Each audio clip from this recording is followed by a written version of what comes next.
বিষ্ণু ইসলাম একবার সাহাবাদেরকে বলেন, আলা উখবিরুকুম বিআফদল মিন দারাজাতি সিয়ামি ওয়াস সালাতি ওয়াস সাদাকা। সাহাবাদেরকে বলেন, ও সাহাবারা, নামাজের চেয়েও, রোজার চেয়েও, দান খয়রাতের চেয়েও একটা বড় ইবাদত আছে, এটা কি আমি কি তোমাদের বলবো না?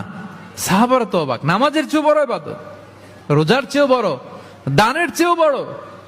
ক্বালু বালা ইয়া রাসূলুল্লাহ। সাহাবারা বললেন, অবশ্যই হে নবী, হ্যাঁ আপনি বলেন সেটা কি? বিষ্ণু ইসলাম বললেন, ইসলাহু যাতিল বাইন, বিবাদমান দুই গ্রুপকে মাঝখান দিয়ে যে মিলিয়ে দেয়া।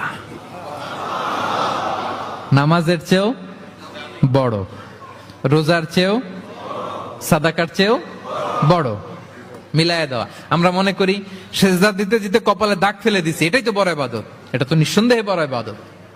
আমরা মনে করি হজ করতে করতে শেষ করে ফেলতেছি, এটাই বড় ইবাদত। জিকির করতে করতে আমরা দিনরাত এক